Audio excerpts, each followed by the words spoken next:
tawagan niyo yung mga nanay niyo, mabati kayo ng Happy Mother's Day, no? Yeah. This time, magpasalamat lang kayo sa kanila.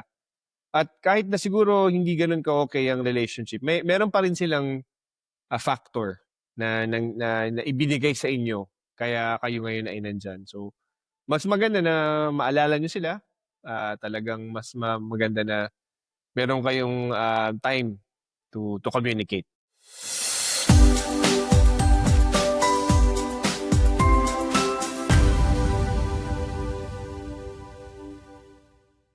Hello! Welcome again to another episode of Pinoy Husbands Podcast. Ako po si Paul. Ako po si Norbert at ngayon ay isang napakahalagang episode. Ito po ang ating Mother's Day episode. Ayan, talaga po meron kaming prepared na special episode para po sa mga nanay dyan.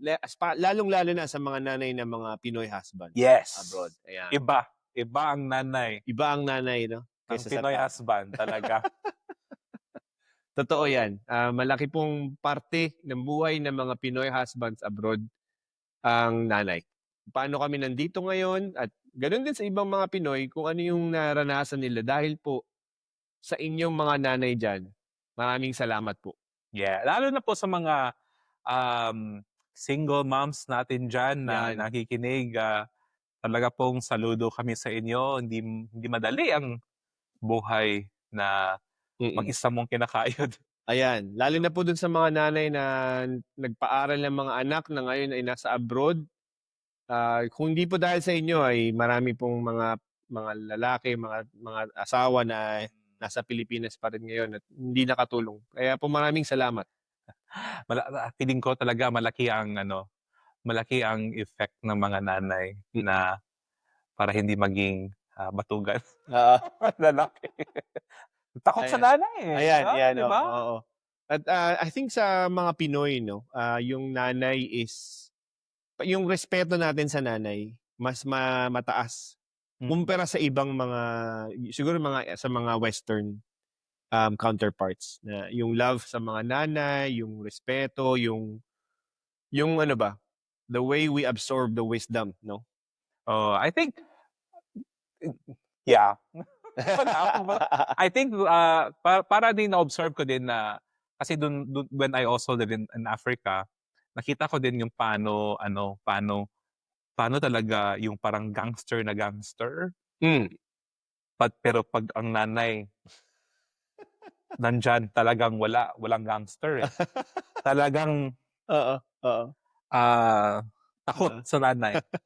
You know? So I think ang iba ang powers ng nanay. Yeah. And I think I think it's just right to have an episode to honor our moms. Yeah. And I think po sa episode na ngayon is pag-uusapan po namin yung parang ano ba ang naging nanay wisdom na natutunan natin sa aming mga nanay at saka na carry on natin sa ating mga buhay as may asawa. Ayan. At para sa mga Pinoy husbands na nakikinig dyan na nasa abroad, it's a good time na tawagan niyo yung mga nanay niyo, mabati kayo ng Happy Mother's Day, no? Yeah. This time, magpasalamat lang kayo sa kanila. At kahit na siguro hindi ganoon ka-okey ang relationship, meron pa rin silang factor na ibinigay sa inyo kaya kayo ngayon ay nandiyan. So, mas maganda na maalala niyo sila, talagang mas maganda na meron kayong time to communicate. Alright, so for the first segment ng ngayong episode na to, ano nga ba yung mga values na nakita mo na pinas down sa atin ng mga nanay natin, most specifically mga Pinoy na nanay? You know what? Isa nung iniisip ko to, isa talaga yung naaaliw ako dito kasi hindi ko naisip na may ganun pala siyang effect sa buhay ko. Kasi yung nanay ko matapang, talagang magaling siya sa maraming bagay. Pero hindi ko talaga makalimutan, it was my mom na nagturo sa akin paano magluto magsaing ng rice. Tinuruan din ako ng nanay ko na magtupi, folding, ba? Mag-fold ng clothes at ang parang parang never ever ko malilimutan, is my mom taught me how to plancha. Wow. Na hindi ko naman talaga yung gustong-gusto, 'di ba? Pero, Oo. so nasabi ko yun kasi parang kasi ako yung firstborn, 'di ba? So, natural ata sa kanya na parang turuan ako na para maging responsible at saka makatulong sa bahay. So, ito yung parang tinuro niya agad sa akin. So, Wow. ngayon yung feeling ko kasi kung paano niya ako tinuruan ng pag-fold kunwari ng clothes, very specific yun. So, so yung asawa ko ngayon, sabi niya, like perfect na akong mag-fold. Kasi yun turo ng nanay ko, 'di ba? I think so, galing. so yun ang parang na-appreciate ko na kung dati parang parang nagrereklamo ako, ba't ako na naman ang magtutupi? Bakit ako yung ganyan? Pero na-appreciate ko talaga na may certain kind of disiplina and a certain level of excellence. Wow. Pala yun na over time na nangyayari, may parang nagiging parang second nature na siya. So talagang ako ngayon may certain way of folding things ako na parang na-organize siya na mas compact dahil yun sa nanay ko. So I think yun yung parang na-appreciate ko. Tapos maliit siya na bagay pero malaki ang impact niya sa pamumuhay namin ngayon. Kasi yung asawa ko yung nagrereklamo na hindi ako makalat, hindi ako parang ano ba tawag siya? Hindi naman pariwara. Pariwara is ano bang pariwara? Parang ano ka, wala kang direksyon. Oo, isa din yun. Pero yung hindi ako sa ano bansa. Para malinis ka sa bahay. Oo, parang gano'n, no. So, So, term na yun. Hanapin natin yan, mga oo. Pinoy husbands. Kasi yun yung parang ano yung nasasabi ko sa hindi naman ako perfect, kasi yung sa TV na when I see content on yung mga sa movies ba na yung parang lasinggirong asawa minumura ng kaniyang asawa, di ba? Bakit hindi ka ano ba, saan ba ilalagay ang mga sapatos, ganyan. So, wala akong masyadong ganyan, konti lang. Kasi yun dahil yun sa nanay ko. Kasi ang nanay ko gusto niya ng ng maayos. So, and may disiplina tsaka may so salamat sa nanay ko na tinuruan ako niyan kasi hindi ako masyadong pabigat sa asawa ko ngayon. So may may ambag ako sa bahay. Yun talaga na may parang may ambag. And ayos naman pala. and I think isa din sa mga na-appreciate ko din paano yung tinuruan ako nung paano magplantsa talaga. Kasi it sounds very funny but naniniwala ako na art ang paplantsa It's an art, and when I think yung nanay ko na dati parang if baka na-annoy siya sa akin, hindi ako marunong. So tinuruan talaga ako ng paano. So because of that certain gesture, then I'm able to learn that there is a proper way of doing things. And then you get to practice and you really get to be good at it. To be good at it. Na kahit na gaano ka-mundane yung gawaing yun, pag ginawa mo ng tama, talagang mabuti ang return sa'yo. Yeah, So totoo yun. At least talaga makita mo na malinis yung bahay, tapos magandang damit, no? Factor yun. Malaking factor yun. Oo, totoo yan. Pero na-realize ko nun, bro, dapat pala yung plancha mo, may rin, no? Hindi basta-basta. Oo. Kasi nagpa-plancha ako, yung ibang plancha na yung bang mumurahin lang, minsan parang ang hirap planchahin . Iba na ang plancha ngayon di ba? May may mga pa-steam. Oo. Dati wala naman ganun mainit lang sa susunog. Kaya nga. Oo. Yan. So, yung sponsor po namin dyan na plancha. Sana po. Iron, ano ba pangalan nun? Iron Flex. Hindi ko maalala. Iron Flex. So, ganyan. So, hindi po ang kalimutan na aming sponsor po. Ganda yan, bro. Ano ba tinuro ng nanay sa'yo? Sa akin, hindi ko makalimutan na na-appreciate ko hanggang ngayon. Ang nanay ko, hindi ang tatay ko. Pero of course, respect to my dad. Ang nanay ko ang nagturo sa akin paano maging gentleman. Paano ba tinuro na sa Yan. Una-una yung pinalaki ako ng nanay ko, laging may panyo sa bulsa. Oo. So, ang sabi pa nga ng nanay ko, na naalala ko, pag hindi raw yun para sa akin, para daw yun sa mga babae na pag umiiyak, ibibigay ko yung panyo. Ba't mo kasi pinaiiyak ang mga babae Ayun din? na nga eh. Parang mali na eh. Parang, May episode na naman yan. yun talaga. Mm. I mean, pangalawa na yung pag may sipon, di ba? Pangatlo na yung pagka may dumi. So, magiging malinis ka kasi may panyo ka eh. Mm. So, lumaya ako ng ganun. Mga 90% di ko ginagamit yun. Pero yun yung concept nung pagiging may panyo. Tapos pangalawa, sabi nanay ko, laging meron pagbuksan ng mga babae, sa pintuan, pagka sa sasakyan, yung ganyan. Lagi kang offer ng yung maupo, yung pag may matanda, Paupuin. paupuin yung matanda, yung ganun. So, isa sa mga bagay na nakita ko na-appreciate ko kasi hanggang ngayon, naalala ko pa rin. Nadadala ko pa rin. Kahit na dito sa lugar natin sa Germany, hindi siya ganun ka well-practiced ang pagiging ang gentleman. If you notice, no? Parang ang mga people dito, at least hindi sila mindful na pag may matanda. Hindi naman lahat, pero yung bang hindi mindful na, may matanda. Parang walang initial reaction na tatayo ka kagad. Minsan, mapapaisip ka, minsan kakausapin mo pa yung, ako pa yung kumakausap sa mga katabi ko na, pwede mo bang paupuin yung anak mo? Yung ganun. Hindi siya initially. Siya automatic. Oo. Tsaka yung paano mag-usap sa matanda. Yung bang may respeto, hindi siya normal na ganun yung setup dito sa Isa din na observe ko, no, yung kunwari sa pagiging gentleman, na may mga nakausap ako ding mga yung mga younger people na mga single na mga nasa sa mga young professionals. Sabi din, narinig ko madalas na kahit madalas na naririnig ko na yung mga babae parang bihira nila ma-experience yung pinagbubuksan sila ng mga ng pinto sa mall or sa sasakyan kasi wala na gumagawa. Wala na gumagawa ng ganun. No? So, sad yun, pero buti naman at na-carry na. Yan.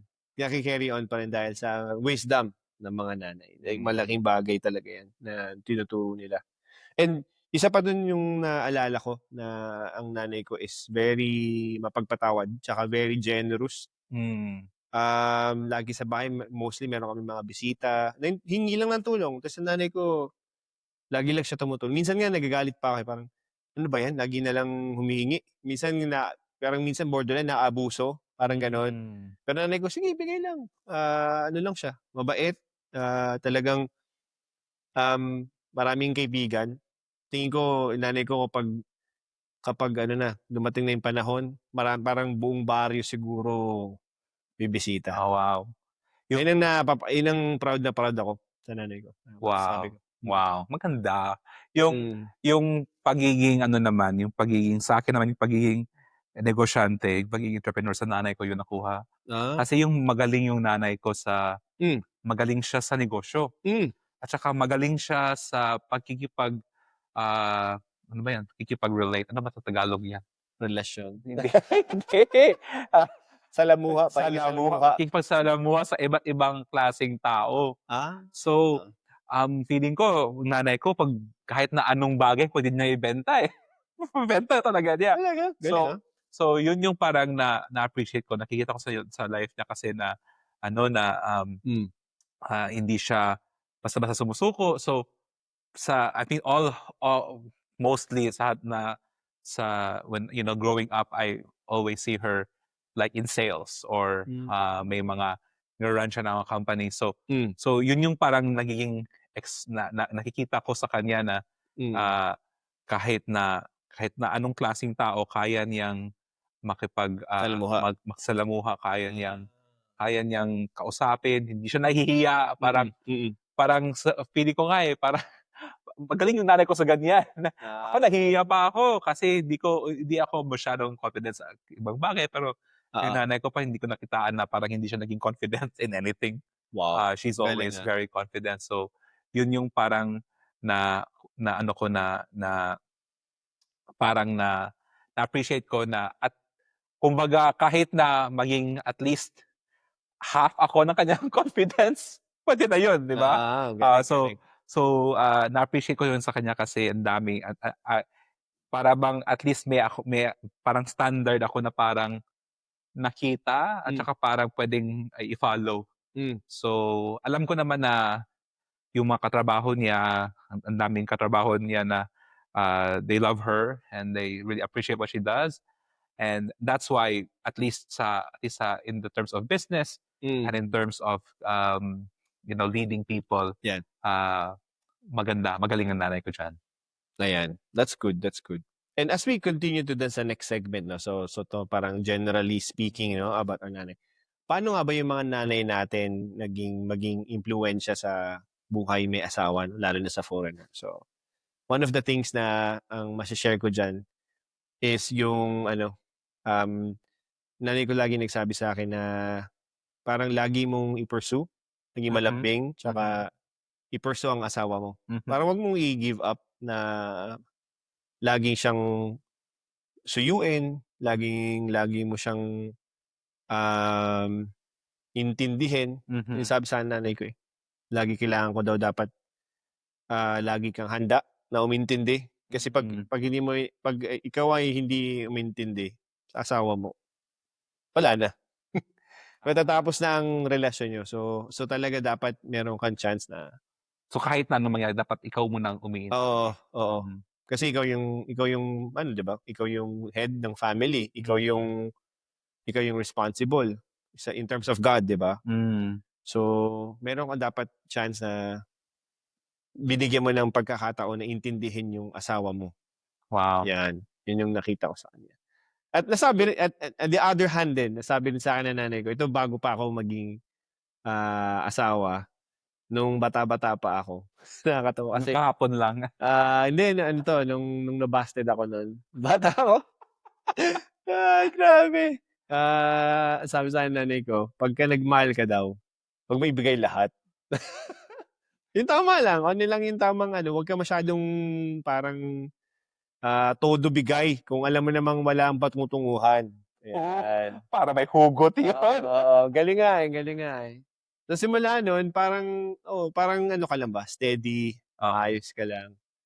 Pero nung may asawa ka na siyempre dun na yung todo bigay ka na ng oo. pagmamahal. Wow. Yun yung napapansin ko na natutunan ko sa nanay ko in terms of pagiging asawa. Ayan.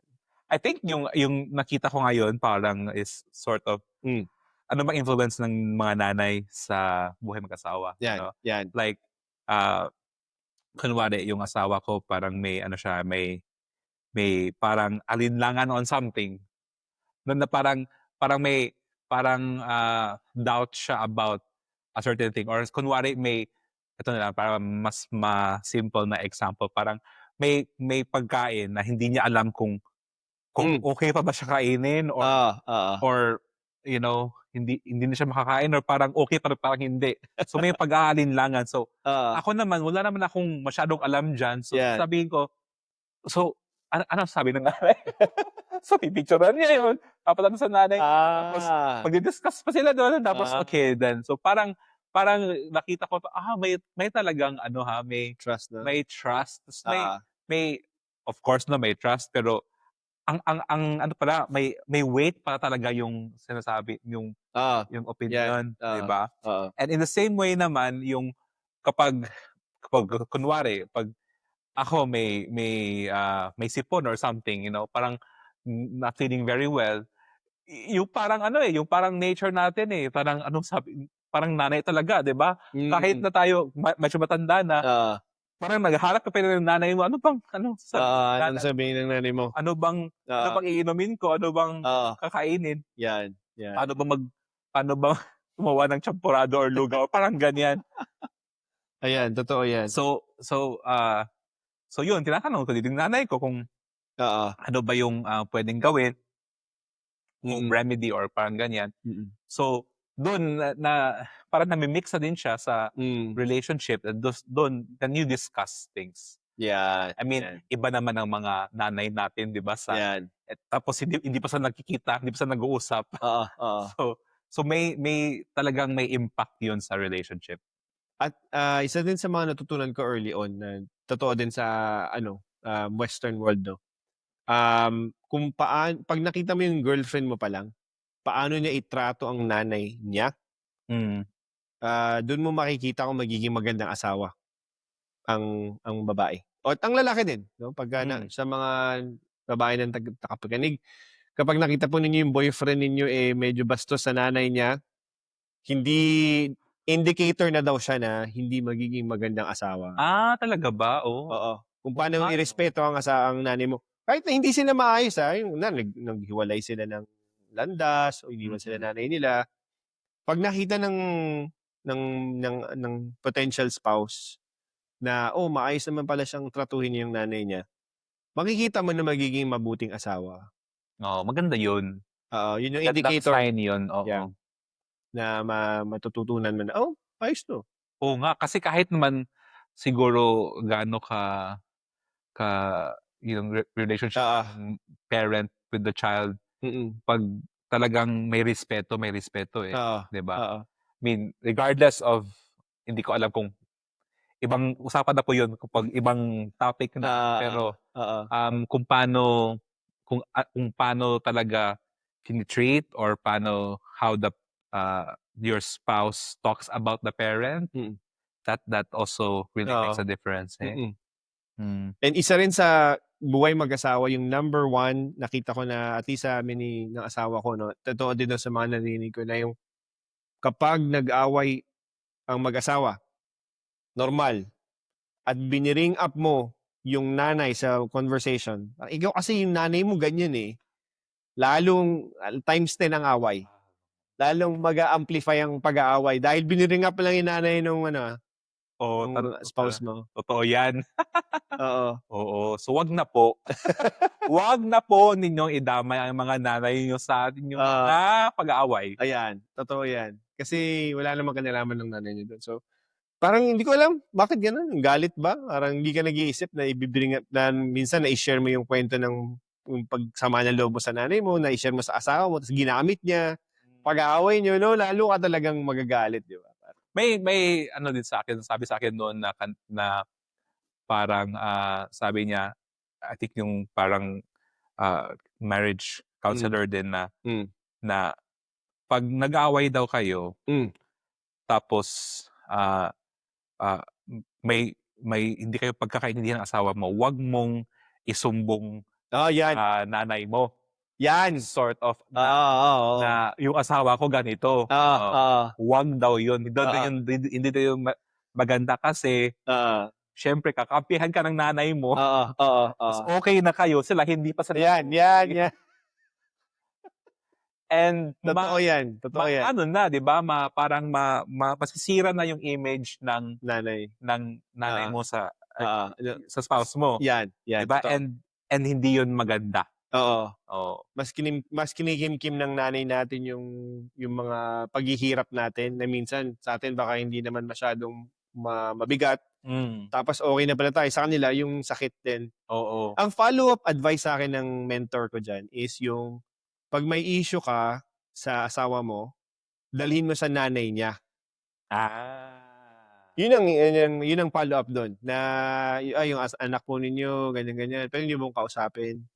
Gano'n. Sige, parang makakatulong din siya. Early on sa ano namin, sa relationship namin ginagawa namin yun. Wow, talaga? Ma Sinusumbong ako ni Steph sa nanay ko. sa nanay mo? Tapos okey naman, parang 'pag nanay yung kumausap sa'kin ititiklop na ako, 'di ba?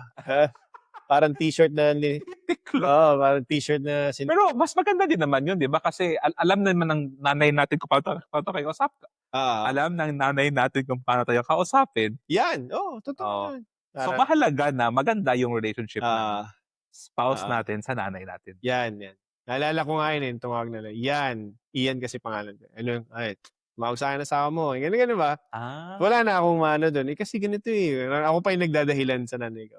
"Anak, pag nagsabi na ng anak yung nanay ko, "Anak, ganyan kasi." Parang nasa pelikula ba. Oo. Or kapag sinabi na yung full name mo, Ah, you know? Hijo. ah, Tama. Yun na.